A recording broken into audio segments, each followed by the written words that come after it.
I'm Chris Burns, and welcome to The Network. Hard talk with a matrix of newsmakers. The headlines. The motto of the European Parliament elections, this time it's different, because the new Parliament will be key in choosing the European Commission president. It's been more assertive with its new powers, rejecting budgets, data protection agreements, and other legislation, and demanding a better deal for Europeans. Critics say this time it's frighteningly different. That is politicizing the Commission, which is supposed to stay technocratic and above the political fray. Frightening because Eurosceptic populists could commandeer EU policy, perhaps a reason to mobilize and fight falling turnout by a disenfranchised electorate. And joining us on this special edition of The Network, here at the European Parliament in Brussels, Ashley Fox, British member of the European Parliament, who's with the European Conservatives and Reformist Group, or ECR. Peter Umsels, Vice President of the Young European Federalists, and Sony Kapoor of the think tank Redefine. Welcome to all of you. Let's start with a question for all of you, and starting with Ashley. These elections next month in the Parliament, are they different for the better, or are they frighteningly different? I don't think there'll be a lot of difference at all. I think most people, most British citizens who cast their vote will do so on largely domestic reasons. They won't have any regard, I think, to the wider European issues. I suspect that's true of every European country. Okay, well, so Peter, then, it's more the same? Is it just a protest vote? Of course it's better. It's different for the better. The previous European elections were seriously flawed. The voter turnout was very low. There was no debate about real European issues, and that has changed now. We have now leading candidates who take the policies that are important for people to the center of the political debate. Okay, so with the leading candidates, you think that's going to get people out to vote more, Sony? I think that it was the Euro crisis and what has happened over the past 5 years and how prominent the headlines Europe got. That will be responsible for people engaging more. Because you think that's going to get voters madder than heck to get out there and vote? I think, relatively speaking, yes. So it's likely to arrest some of the decline in turnout. Okay, but isn't it still, for many voters, though, a midterm protest vote, and so there's no difference? We heard that from Ashley. Peter, what do you think? Do you think there's really a way to get people to think European? I think there definitely is a way for people to think European. I also think we need to realize that a lot of people already think European. I belong to an organization that represents more than 60,000 citizens in Europe who are deeply concerned with these elections, and we really think that this might be a significant change for the better. Okay, now what about this idea that the Parliament is now going to have a bit more say in determining the next European Commission president? Do they really have that power, or do you think that the European Council is going to say, okay, yeah, fine, this is who we want? Ashley. Well, I think this idea of leading candidates is completely irrelevant. And when most people cast their votes, they won't know who Juncker and Schulz are. People in my constituency won't have heard of these individuals. Okay, Sony, what do you think? Well, I think they're more likely to know who Schulz and Juncker are than they're likely to know who EPP and PES are and what their policies are. So I think it's an improvement in putting a face. To put a personality on there. Yes. Yeah. Okay. But, Peter, doesn't other critics say that this is politicizing the Commission? They should stay technocrats, they shouldn't get politicized. What do you think? Thank God it's politicizing the Commission. What we need is a political government in the European Union. That's something that we didn't have in the past. This new way of doing the elections might change that. Ashley, does that sound super state to you? Well, it does a little bit, but I just think it's all irrelevant to the needs of ordinary people. And the extraordinary thing is that the three candidates that have been chosen are virtually identical, because ask them a question and their answer will be more Europe, that's the answer. Okay, Sony, what about this idea of, I mean, where is the real power here?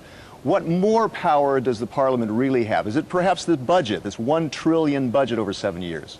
Well, I think that isn't where the real power lies, because the difference between what the Parliament and the Commission suggests, for example, is rather narrow. I think that it is, in the long term, going to be the place which gives legitimacy to the whole European project. It isn't there yet, but it's moving partly in the right direction. It has a long way to go. Okay, Peter, what do you think about that? Well, I think that if the criticism is that there is right now not enough democracy in the European Union, then the solution is not to get rid of the European Union. The solution is to move Europe forward, and that is what these new initiatives are trying to do. Okay, and what about this? I'm just looking at one of the previous issues of this current Parliament outgoing is data protection. There was an agreement that was shot down several times. Was that simply falling victim to a populist movement, or was that actually showing the power, the real power of the Parliament, Ashley? Well, on that instance, I think people in Europe were alarmed by that data protection issue. I did receive a lot of correspondence. But the point I'd like to make is that across the European Union, this election will not be fought on any one particular issue. And therefore, there won't be any legitimacy for any of these three candidates, because when people cast their votes, they won't be casting it for those candidates. Okay, Sony, what do you think, what is the main issue the Parliament faces right now? Well, I think the Parliament needs to prove its mettle. It has got a lot of additional powers, and it hasn't yet shown that it exercises them in a manner that people feel represented. How is it going to do that? I think it'll need to have much more outreach to citizens, make it much more clear to people why certain parties voted the way they did, and some of the compromises in the backroom compromises that happen need to happen much more in the open. All right, Peter, I mean, how do we show that the Parliament actually has power?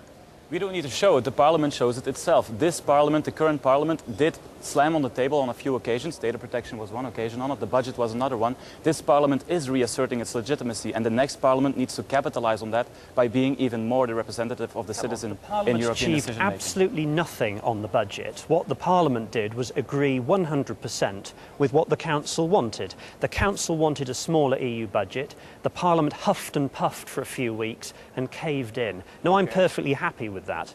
Sony, what do you think? Well, on this particular issue, I agree the Parliament didn't achieve much, but I do think power is new, and it is going to take time before the Parliament learns how to assert it properly, and only time will tell whether it's successful. Okay, what about this? There could be a danger here, though. We're seeing a constantly falling turnout every time we have a Parliament election. And this time, could it be even more different in that we're actually, with fewer people voting, the fringe is going to get even stronger, do you not think, Peter? Oh, I think that it's extremely dangerous that we see these rising abstention rates. We saw it in France, we saw it in the Netherlands. Rising abstention means more intolerance in the political system. So what we need to focus on is not a discussion about what is or what isn't, but what needs to change. What needs to change is that we need to rise that voter rate. Ashley, do you see common ground there, or what do you think? Well, I do. I think abstention rates are because the people in Europe are not talking about real concern. People in Brussels talk about ever closer political union, irrelevant to the ordinary citizen. And in response to the far left and the far right, what do the political establishment do? They put up three candidates who are absolutely identical. Okay, so, yep. Turnouts is a process, is something we've seen across local elections, national elections, and European elections. It's not common to that. It's a much broader problem that can't be blamed on Europe not representing the interests of people.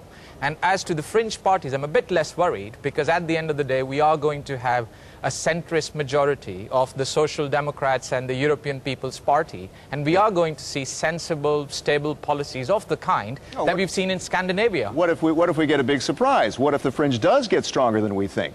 We could be surprised, couldn't we, Ashley? We could. I mean, we will have to deal with whatever the electorate give us. I have no doubt that the EPP and the S&D will do badly, and that's because these two big groups are offering more of the same. It's more Europe all the time, and I'd like to see Europe concentrating on free trade and increasing the prosperities of the people of Europe. Okay, quick elevator pitch. Why does this election matter to you? Why should somebody vote? Sony. The past 5 years have shown that national problems are not national problems anymore. They are essentially European, that our fates are interlinked, and this has been completely clearly demonstrated for everybody to see. This is our chance to express our opinion on what these European policies mean. Peter, your elevator pitch? If we want the European Union to talk about the things that matter to people, we need to give it the legitimacy to do exactly that. And that is only possible if you go out and vote and give a strong mandate to this next parliament. Ashley, last word? We believe that the nation state remains the most important building block in Europe. Long may it remain so. Ashley, thank you very much. I'd like to thank all of our guests, Ashley Fox, Peter Oumtsos, and Sony Kapoor. I'm Chris Burns, and until next time, thanks for connecting with The Network.